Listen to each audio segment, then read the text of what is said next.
Greetings freaks and folks, this is Vlad the Lad. Welcome back to the channel. Today's video, you have seen it in the title, is about the Worldwalker Expansion, and I mainly want to catch up with all these cards that I haven't covered yet, excluding the cards from Alawi. I had the video up there, you can click it and watch it there, my opinion about that, and the cards from Bard that were released yesterday, because there will be a separate video for Bard. Before we jump into the cards though, and I will put Jhin at the last because I have my issues with him a little, I will talk a little about the expansion as a whole in my general opinion. So first I want to cover the positive things, which for me mainly was finally sticking to this 4-week schedule that I have promised for so long time to do this meta shake-up thing, right? Where they would redo a lot of cards, or they would buff or nerf them. And now we have in the 4-week schedule the new release from the new expansion. I think that's something to point out here. And also they are finally touching on like emphasis of empowering all the archetypes. Like they have done it in the past. I've seen content creators talking about it, that it wasn't done in the past, but I think it actually was done in the past, but not in that manner that they do it right now. I also like the starting event on Twitch, what they did with all this voting and stuff, and with Jhin as sort of an actor there, fitting to his role. And what I didn't like that much was that it was only exclusively on Twitch. I think they should have also uploaded that on YouTube. And also like that they're experimenting now a little with region identities, and they are not really sticking to that old identity of every single region now. Now what I didn't like so far was when they released a champion, they actually combined it with these Path of Champion things, the new things, and in my opinion they should have just done this separately. It's just confusing to me when I see this. Maybe we have to get used to it when they release a champion that there's no Path of Champions combined. I get that there are a lot of people and more people that are excited for Path of Champions than for the PvP stuff, but I think it has to be more isolated when they release a champion. This is just me. And another con would be that they lack a little of balance, some cards, and I will get to this in a second. But yeah, out of that there is no real other con that I could come up with. I'm really happy with this expansion as a whole up until now. So I want to go over these cards as quick as I can, like a quick run. I know that they are old, and I have seen a lot of opinions about them, and I will comment them a little there as an extra. We start off with the Maker, which is a 3-mana 3/2 from Ionia, recalling a unit with less power than her. And I think that it can be good, combined with other things, where we reduce the attack from the enemy, reduce the enemy power. But other than that, the Maker is a really weak body for 3 mana. A 3/2 is pretty bad for 3 mana, and the effect has to be combined with something. I think the only recalling like 2 or less power units is just too bad for her. Next is the Harbinger of Thralls, which is a 2-mana 2/2, and upon play it will either summon a Frozen Thrall or advance all Frozen Thralls by 1. I really adore this, as I am a Frozen Thrall enjoyer, that we have now a 2-drop there that is fitting perfectly into that curve. Most of the time we don't have something on turn 2 in that specific deck. And I like that they balanced it out. I don't think others mentioned that yet, that it only has the 2 HP, and we have a lot of Avalanche and we have a lot of Blighted Ravine, and we will kill our own Harbinger of Thralls in the process. And this is sort of, because this is a very, very strong follower, and to like make up for that a little, they made it so it has only 2 HP, so it dies to your own Avalanche. Then we have the Kinkou's Call, which is a 4-mana slow speed, and it summons a Keeper of Mass now or at the next round start, and you draw 1.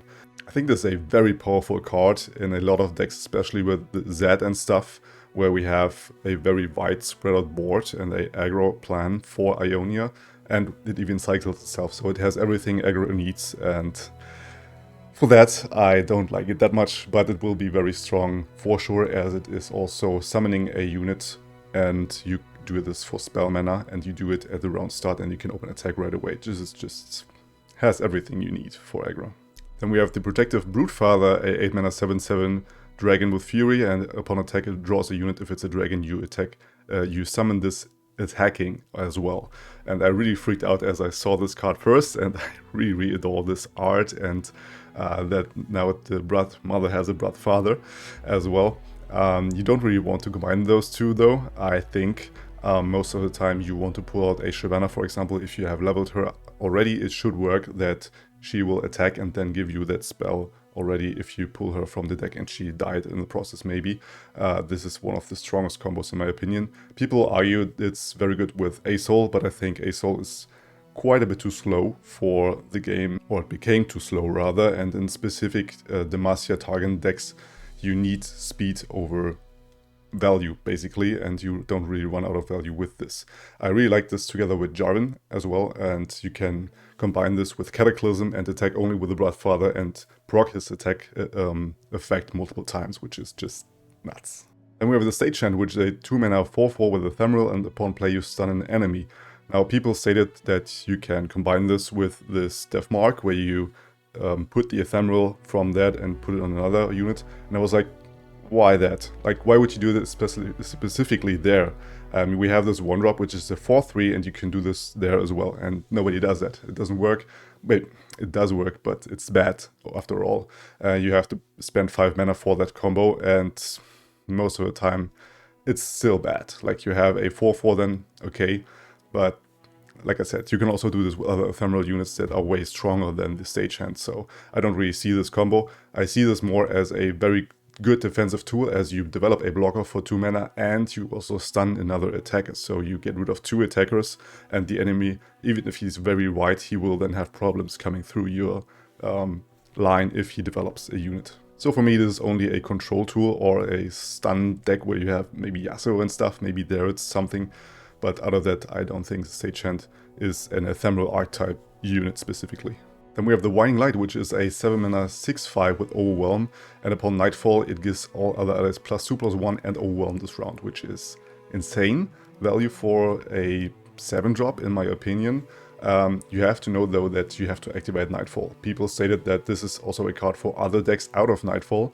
I partly disagree, because there is also Pack Mentality, where you give +2/+2 and Overwhelm to your whole board, and you do this for spell mana, and you don't have to activate Nightfall beforehand to had this, and nobody plays that card, right? So I think this is still mainly for Nightfall, because you will also get this created from the ping from Nocturne. It gives you a Nightfall card in hand, and then you could probably get the Winding Light. And also Nightfall is a aggro deck, and you really want to have value in the late game, and this is something you would add as a 1 or 2 of at least, I think, in Nightfall decks to close out the game if you got stopped by avalanches and stuff, and this is how Nightfall decks loses, and now the Winding Light pretty much patches up that weakness.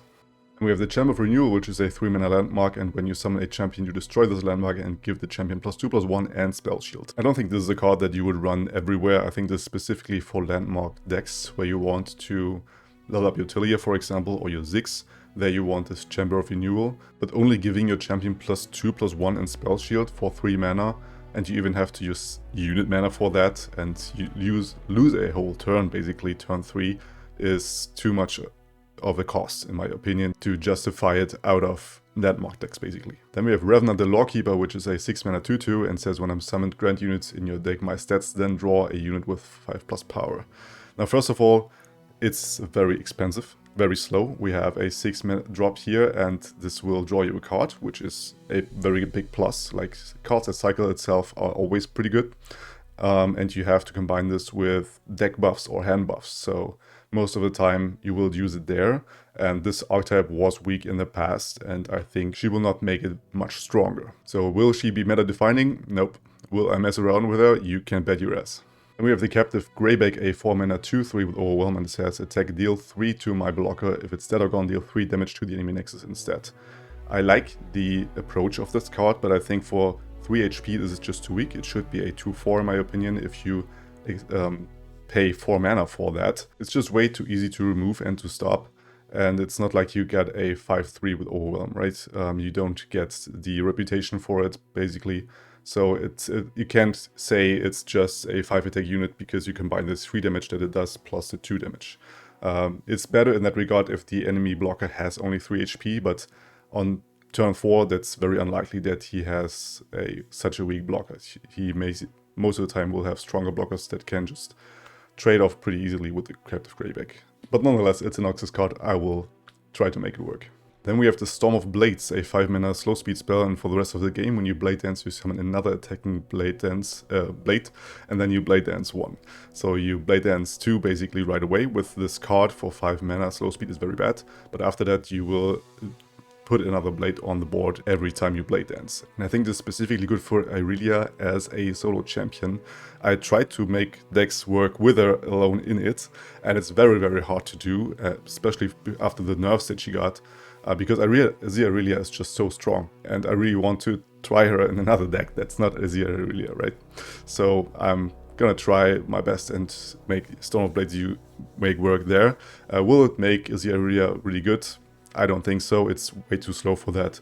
Irelia is a combo slash aggro deck after all, and you just lose too much momentum in my opinion. And then we have a new sea monster, a Megatusk, 4 mana 3/4 with deep, and once you're deep, heal your allies and the Nexus 3.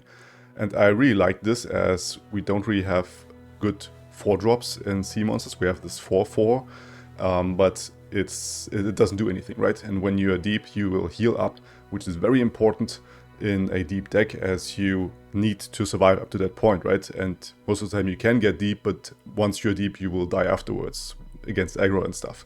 And the Megatusk is a really good patch-up for that, filling the 4 mana slot, and also, yeah, just being a really thick attacker, then it will be a 6/7.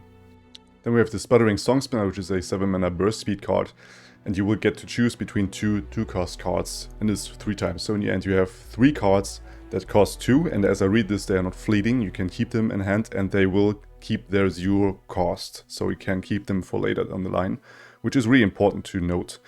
This is close to this other card for 2 mana at burst speed, where you get a random 2 cost card, and I think the Sputtering Songspinner is way better as you get to choose between 2. First of all, and also you don't have this fleeting, and you still can play it afterwards if you need it around later. And this is very important because you can get things like Mystic Shot, which is pretty good. Other than that, Jace comes to mind. It's even the same region. You can double it up and have 6 of those 2 cost cards in hand and just go crazy with this card, which is pretty funny, and I will mess around with that for sure. And then we come to my favorite card really from this whole set so far, which is the Lord Broadmane, a 6 mana 2/4 Noxus, and upon play you deal 2 to an enemy, and your fast spells, slow spells and skills have when I damage a stunned or damaged enemy, kill it. So basically if you damage a unit that's already damaged, it dies. If it's stunned before, it dies. It's just a really sick value engine, which comes down very late at turn 6, unfortunately, but man, this is this is one hell of a dude. This is what I love about Noxus, like the Noxian way, where you just get value and you get into the mid-range playstyle, and then you just overwhelm him, not with overwhelm, but with value. And this is my card, dude. Hunting Boar is a 3 mana 2/1 that can block, and it says last breath, get an empty mana gem. And people said this is bad. I don't really get the idea, because turn 3 is the turn where you, as a control deck, most of the time don't have anything to do, and where you can just play a 3-drop that will then give you a ramp later on the line if you, for example, play an Avalanche or something. Because people said, yeah, you just don't block it and then you're good. No, you just play your own Avalanche and you kill your own Hunting Boar and you get a 3 mana jump for it. And so it's a invest for later on the line, and you even put some pressure on the enemy and already do some damage to them. Also keep in mind, Hunting Boar does 2 damage, so the enemy is at 18, then you play Ladros for 9 damage and then Atrocity on the Ladros for another 9 damage, so this is exactly lethal if you, for example, build a Ladros deck together with the Hunting Boar. Then we have Mini Harrowing, a 4 mana slow speed revive and ephemeral copy of the strongest dead allied follower, and give enemies -1 attack this round. I really couldn't make up a situation where you would use this very good.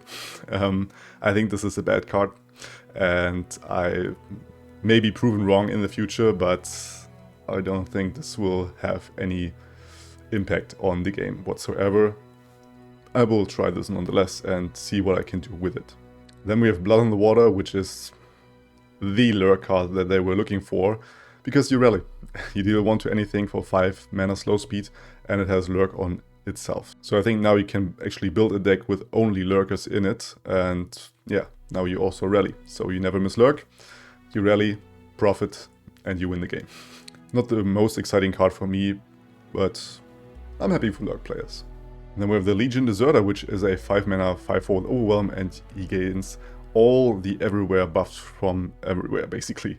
Rumble comes to mind. He was also shown in the trailer, where you get the quick attack, you get the spell shield, and you get the impact all on the Legion Deserter, which would be pretty nasty.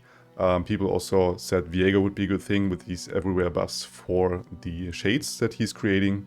I will probably do none of that. I will probably build a Poro deck and use him with Poro snacks. I will just build myself a Kahiri deck and buff him with the Kahiri buffs. And then we have Gruesome Theater, a 2-mana fast speed spell recall unit with 3 or less health. So basically quicken but revert. You don't have it with the attack, you have it with you don't have it with the power, you have it with the health. I think this is worse than quicken because it's harder for Aeonia to ping actually something. Maybe in a deck where you have pings in it, this makes sense, but most of the time you would, I think, run quicken over the Gruesome Theater. Or you would maybe use it as a tech card against Noxus if there would be something like a sideboard, but Legends of Runeterra doesn't have that, so I don't think this will see so much play. Consult the Heavens, where you for 6-mana burst speed fully heal an ally and then you grow its power to its health. So basically it gets to be formidable to an extent. Obviously it doesn't strike with its health, but you boost up the power to the health. We've seen that with Path of Champions, that this is a power there, and now you can also do this in PvP, but for a very expensive cost. So people said that would be good with Soraka, and I agree to an extent, because you can do this pre or post blocker declaration, right? Most of the time Soraka isn't blocked, and then you put this on and you push for 7 damage. You can put this on a Braum, you can put this on a Bubble Beer. This is what people said, and they're partly right, but it's very expensive and you can always hush it. You can always, yeah, find things to navigate around it, and for that it's very, very expensive. So it can be good, but most of the time those all in place on one unit get punished really easily. Discreet Invitation is a 2-mana burst speed, create a fleeting shady character or Chempunk Shredder in hand and reduce its cost by 1. I always like cards that have multiple things, multiple options in certain situations, but this specific one I don't think that would be really good. Shady Character and Chempunk Shredder are both cards that are almost never main decked, and it can be good sometimes, but the question is always what do you put out of the deck for it, right? And I don't see a slot where you can put in the Discreet Invitation in any decks, so to say. I'm not convinced. Same goes for the Sands of Time, another give enemies minus attack card that probably won't be played. You can play this, for example, in Thralls, because there you want to survive, obviously, and this is 1 mana cheaper for like the other one with this reduces the attack from the enemy, and it's sort of a one-sided avalanche at the end of the turn. But this one will also give you an instant sentry, which will progress the countdown by 4 from your Thralls, or it will give you a landmark that has countdown. So definitely try to put it in there in the Thralls. Then we have Undergrowth. Everything, this is everything that Deep ever wanted. You toss 3 and you drain 2 from unit for 3 mana at fast speed. And the fact that it has 3 mana as a spell is always good, because you can just spend your spell mana and you have it. Like you can spend your whole mana and don't burn anything, and then you still have this in the back as a reactive tool if the enemy attacks or does stuff, where you can punish him afterwards with this drain 2. This, by the way, is way better than Grasp of the Undying, where you pay 2 more mana to just drain 1 more and you don't toss. So yeah, Undergrowth, I think even out of deep decks, this is still good, as you can have a sort of a Mystic Shot that costs 1 more, but it also heals you for 2, which is absolutely insane in my opinion, and they maybe have to tune this down in the future. I think it's that strong. Inspiring Light grants allies +1/+1 for 2 mana at slow speed for Demacia. Like almost all the cheap buff cards, I think this would be very, very nasty as a token. This is, for example, good with Conchologist. If you have Banville City and Demacia Swarm, this is just the perfect card. You want to draw that. But other than that, it's very hard to main deck this, as you won't get any value for it if you have an empty board, or if your board got cleared and you top deck that, and you don't really get to draw, or you don't get to draw from the Inspiring Light, which is a problem in a aggro deck. So does it see any main deck play? I don't think that much. Wharf Rat is a 2 mana 0/3 with Overwhelm from Bilgewater that says I have +1 attack for each different round you have damaged the enemy nexus. So it has the same condition like Gangplank and Sejuani you have to hit the Nexus in multiple turns. And this is a card that I would see maybe in Ping City, but then again on turn 2 you already have a very big slot of units that you want to replay on turn 2 and then actually attack with it and do some damage. Wharf Rat on turn 2 won't do anything. I think you really want that card in a dragged out Aphelios game where you have this Crescendum and then you pull out a Wharf Rat that is a 10-3 at that point. But I gotta say, right, I really like this design. That wraps up all the non-champion cards, leaving us with the Tellstones, and I won't speak about every single one of them specifically. I just want to say that this is where I have a problem with balance. For example, if you look at the Bandle Tellstones, where you can have a Heroic Refrain, which is okay, I guess, but you have Yordle Contrapation, which is horribly bad, and then you have Keeper's Verdict, which is also very expensive for what it does. And you never ever main deck this or the Yordle Contraption. Like, these cards are the equivalent to Three Sisters for each and every region, and if you look at Three Sisters, this is perfectly executed. You have a freeze, you have a complete removal, and you have a buff for +3/+4, which is insane amount of buff, and you can use every single one of them in different scenarios. And this is what I would wish to have for the other Tellstones as well, especially for example the Shadow Isles one, where you have Crumble or Spirit Journey, which are pretty similar, and you really want to do something else, like put Grasp of the Undying in there, for example, where you drain 3 and you have a buff, you have a removal, and you have a damage based ping where you can also heal yourself. This would be very versatile and very healthy to do. I think they should do this across the board for all cards. But what I really like is that they can adapt the card pool, and I think they should really do this in the future to balance them out. Overall, it was just a brilliant idea to add Three Sisters for every region. Good job on that, Riot. But please rename Three Sisters for Freljord Tellstones now. And last but not least, we have Jhin, which is a 4-mana 4/4, obviously, and he has Origin the Virtuoso. What this means confused me completely, so I hope I was not the only one which was staring at the stream where they were releasing him and I was like, what the hell is he doing? What the hell is this? Stop it. Explain please, what does this do? So I think I got it now as a whole. You can only put followers in that have a skill on them, so the skill with the symbol where it goes on the stack. And for every 3 fast spells, slow spells and skills, and you behold Jhin, then you play a Lotus Trap. What is a Lotus Trap? You deal 1 to the enemy nexus, and if you have Jhin in play, you also stun the weakest enemy. This mechanic is like really hard to grasp and to rate in the first place, so I won't do it here. I will see it in play, how we will turn out, and then I will have my opinion. Right now I just don't have a feeling for it, basically. And this is also my issue that I have a little with this champion. This goes in the same route like Aphelios does.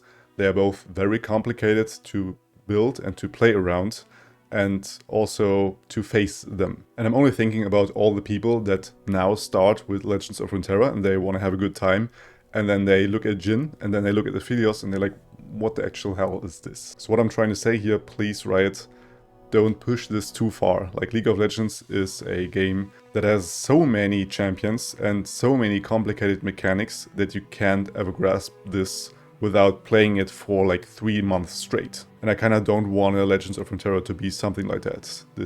I think this is a card game, it's complicated enough already, and it needs to have some sort of new player friendliness, I guess. Other than that, Jhin does, upon attack, have this skill thingy, and I think this triggers also his Lotus Trap, and he will deal 2 to all stunned enemies. So you get a stun payoff, and more so if he's leveled. Once you've played 2+ fast spells, slow spells, or skills, then he will level, and then you deal 4 instead to all stunned units and the enemy nexus, which is a hell of a finisher. But it's also really hard to get there because 12 isn't so little. As a general opinion, I want to say I do love this Worldwalker thingy, where you have a champion that will have a complete new card pool to choose from when you build with him. Like, deck builder wise, this is just super exciting. But then again, it's also very narrow, the range where you can choose from, like the units that have a skill on them. But it's a really cool experiment and I'm looking forward to it, to try him out, to try Bard out, which is coming later today. And I will talk about him there. I think he will also be a Worldwalker, like if I look at his lore and stuff. So I hope I could keep it as short as I could. If you want to see more of that, you can subscribe up here for future reactions as well for Bard later today. And on this side, there will also be another really spicy video for you. So go for the next, and until the next time, you stay legendary. Vlad out.